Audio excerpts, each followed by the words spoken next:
Welcome back to Cratic, where today we're going to take a deep dive into an iconic piece of Australian automotive history, the 2000 Holden Commodore Ute. A true symbol of Aussie practicality mixed with performance and a hint of muscle car DNA.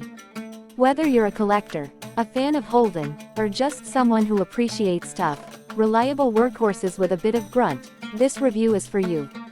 Let's get into the details and find out why this Ute still captures attention on the road more than 2 decades later. Starting with the exterior, the 2000 Holden Commodore Ute is a great example of form-meeting function. Built on the VT Commodore platform, this Ute blends the ruggedness you'd expect from a utility vehicle with the sleek, modern lines of a sedan. The front end carries the distinctive Holden grille and sweeping headlights that give it an assertive, bold presence. The front bumper is sculpted and sits relatively low, giving it a sportier stance compared to traditional Utes. From the side profile, you notice how well proportioned the body is.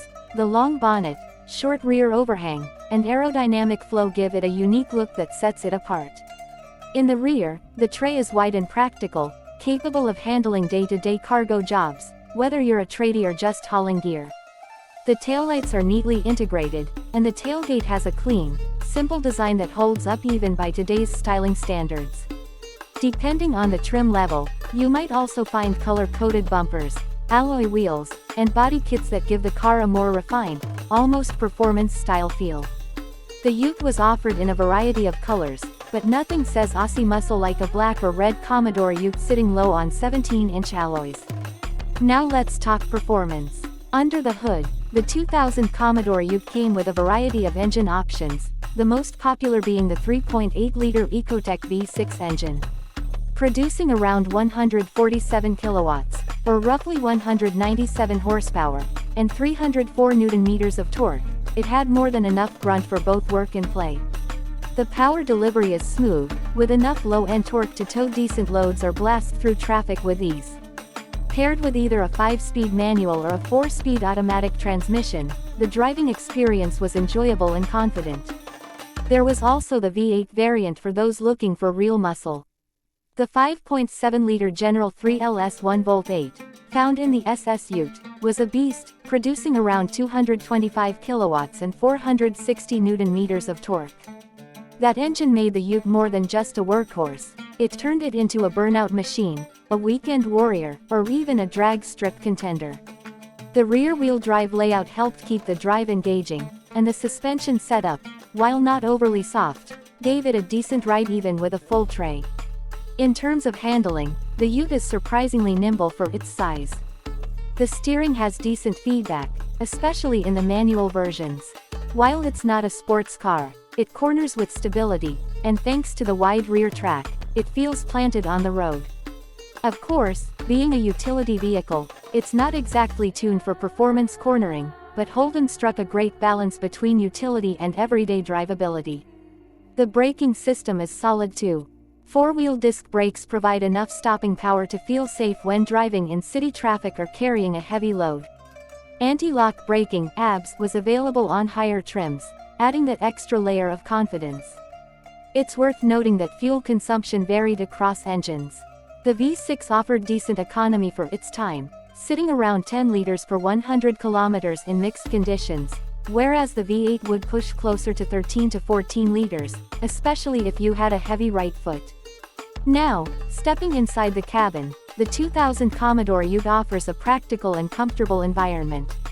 The dashboard is carried over from the VT sedan, so you get a clean, driver-focused layout with clear analog dials, simple HVAC controls, and solid materials.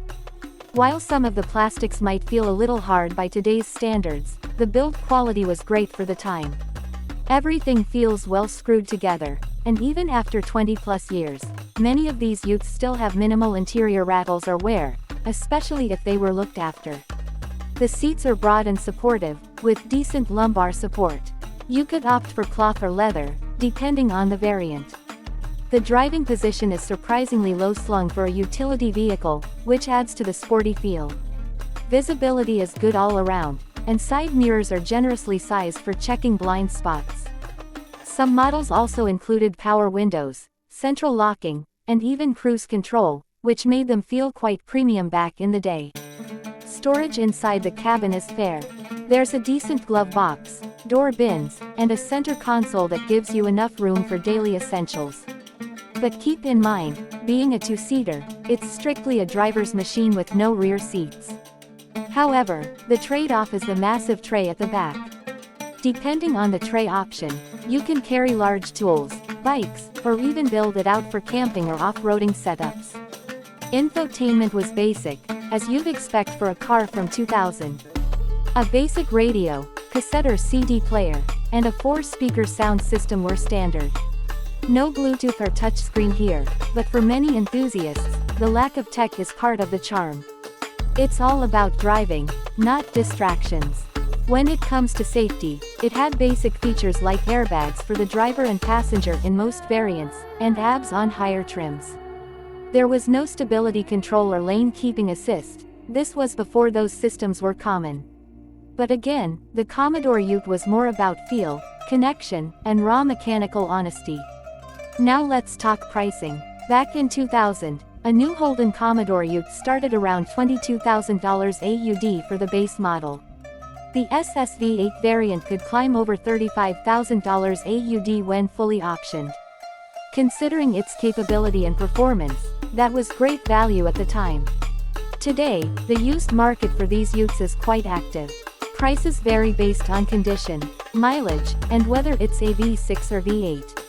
You can find high-mileage V6 models for as low as $4,000 to $6,000 AUD, while clean, low-kilometer SSV8 versions can fetch upwards of $20,000 or more, especially if they're stock or tastefully modified.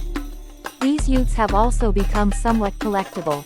Enthusiasts are holding on to clean examples, especially V8s with manual transmissions, and prices have slowly started to rise. It's becoming harder to find unmodified versions in good condition, and that scarcity is pushing their value even higher. In conclusion, the 2000 Holden Commodore Ute isn't just a vehicle, it's a piece of Australian culture.